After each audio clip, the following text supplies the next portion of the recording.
Hi, I'm Jim Davis, the author of Morality Defined and Liberty Defined, and I would like to do something different. For those of you who listen to my videos frequently, you know that it's mostly just audio with some pictures thrown in that complement the discussion at hand. Well, I've decided to do something a little bit different here. In the case of this particular video, I wanted to actually show an actual analogy with this. And this is important for those of us who have been discussing and studying the ideas of liberty for a very long time. And that is the realization that sometimes we become so enthralled with what we know, we forget that we had to start on the very bottom. In fact, we oftentimes forget that the very bottom of where we began learning these concepts from actually is much farther in our past than we realized. So, my question to start out with is, have you ever lived in a city for a good long while and one day found yourself looking down upon it, realizing all the places you have been and you haven't been? If you look at the screen now, you see this map here. This is actually World of Warcraft, a very popular online MMORPG. And if I were to walk to the next little area here, it would take me a very long time. At my current pace, it would take several minutes. In real life, to walk to another town like this, it would probably take several hours. But if I were to change my thinking, if I were to change things, and let's say I want to go to the nearest town, which is Stormwind up there, that big city right up here. If I was going to do that, then I'm going to need to speed up my ability to travel. So I'm going to run up there. Well, what's the analogy here? The analogy here is that once we figure out what we want to do and where we want to go, we start to change our means of thinking how we're going to make that happen. We start changing our lives, because what we want to have happen is we want to achieve whatever goal that we have in mind, and we want to get it done faster. So we oftentimes become a little bit impatient or a little bit innovative, and we actually go through the process of how can we get there faster? Because the thing is that this concept about making something happen becomes the idea that necessity is the mother of all inventions. And to further build upon that, something else that is important is the recognition that competition breeds much better results, higher quality goods and services and ideas. So while we're running around, now that we've gotten to this city here, there's got to be a better way. That better way is going to be moving faster. We want to see more of the city, because the city where you have lots of ideas here actually is going to be something that's going to help us out tremendously in order to be able to get through these ideas and explore them more frequently. If we don't have exposure to ideas, we can't consider new ideas necessarily as quickly as if we were to just think of them by ourselves.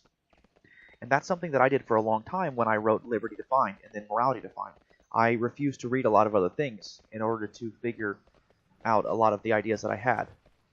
Somebody at once upon a time came to me and said, "Hey, look, what you're promoting is actually non-aggression. I think you should get into it." And I explored the concept of non-aggression, and I was just dumbfounded that that's amazing. And because of that, I exposed myself to new ideas. I was able to actually figure out how to formulate even better ideas. I took those ideas and took what I had already figured out on my own, and I built upon it. I actually went through and refined a number of the ideas that I had and created even more. And every idea that I found, everything that I did, ended up helping me to refine my ideas further and further and further. So I went back. I decided, wait a minute, let me go back. I went all the way back, and every time I would learn a new idea, I would run all the way back to the very start of where I did everything, where I began, and I would try to go help and teach new people. Well, I thought I was running all the way back. I would stop right here. I would go find somebody right here. I'm like, hey, you got to listen to me. Hey, you got to listen to me. Nope. I wasn't done exploring my ideas. And a lot of people were like, I don't care, or that doesn't make any sense, or it doesn't matter. Because everybody that I'm passing right now in this game here has started entering the city through a different means. Some of these people actually went through a portal to get here, they flew to get here, they did all sorts of stuff. But not everybody took the same journey I took. But now I'm coming across a new idea, and I need to get to this idea, but I don't know how to get to it. I can see a way to get to the idea. I can simply just jump off of this platform here, and if I fall, I'll probably hurt myself. If I jump too far, I'll fall much farther, or if I jump too far off of this cliff, I might pass the next cliff down there and fall to my death. I don't want to do that. Now, why is that important? Because that is what people do when they push other people onto government. They're like, oh, we need to have government. Well, some people might be able to make this jump to the next level here, and other people might be able to make that jump. But I guarantee you that there's got to be a safer way. If I make this jump right here, I can survive. A lot of people can survive, but not everybody, maybe. But if we jump down there to the grassy area, bam, most of us are not going to make it, unless some of us have nice little tricks, like a parachute or something. But why go through the trouble of making a parachute for something like that? Take a moment, look at your idea. You want to get down there. We're already thinking faster. I can think faster and move and expose myself to new ideas. But look, I'm looking at it right here, exposing myself to this idea of stairs. Look around. Are there any other stairs to get to where I need to go? Absolutely. And that's what philosophy does. That's why we need to make time to be able to just, see how our actions are going to affect one another. So if we all tell everybody government's the way to go and that you're stupid for not wanting government, or you're stupid for not wanting voluntarism, and we just push people off, a lot of people are going to get hurt in that philosophy and realize it's not for them, but only because they don't understand it as it was presented to them in such a negative or destructive path. So now I want to get down here, and just like I found the stairs to get down to this area here, there's got to be more stairs. And lo and behold, with a little bit of searching, there's a ramp over here. Not quite stairs, but it's a ramp. Oh, more stairs. See? This is all it takes. So we've effectively gone from the front of the city to the back of the city here. But this is not enough. We need to be able to continuously refine our abilities to think and to ask questions and to understand. And how can we do that? Well, I want to travel around the city, travel around these ideas much faster. So how can I do that? Well, I can do that by changing the mode of my transportation.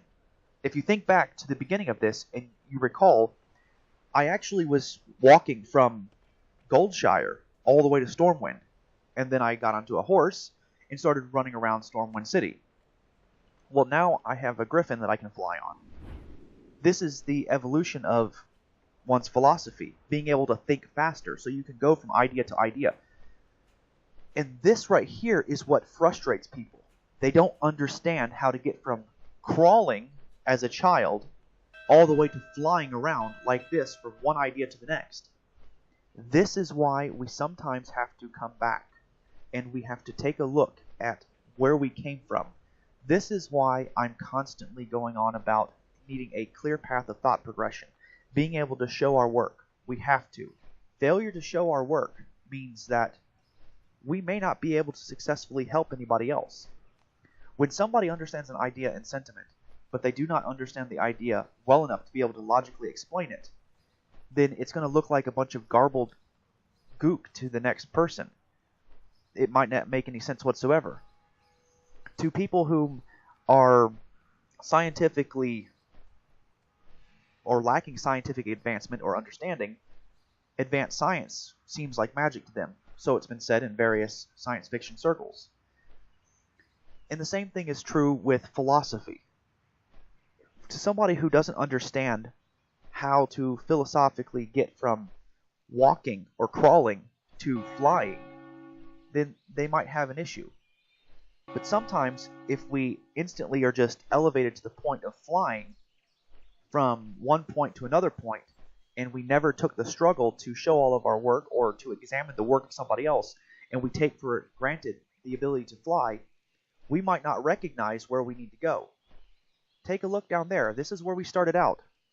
There's still people down there. There's a couple of buildings down there, but it doesn't look as crowded and busy as it was when we were on the ground level.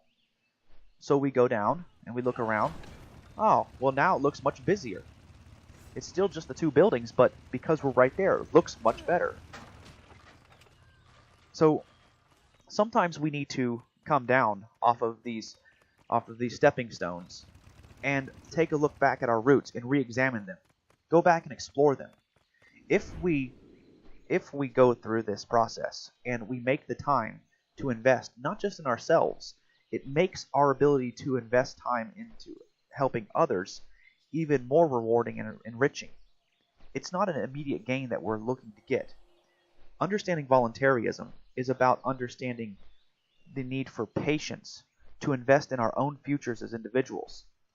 And then you'll notice sometimes as you come up through the ranks here, take a look as you're accelerating or elevating your philosophical comprehension. There's a lot of people down here. Look at this, a lot of people. See all these people here? A lot of people really like this area because it has a lot of great ideas.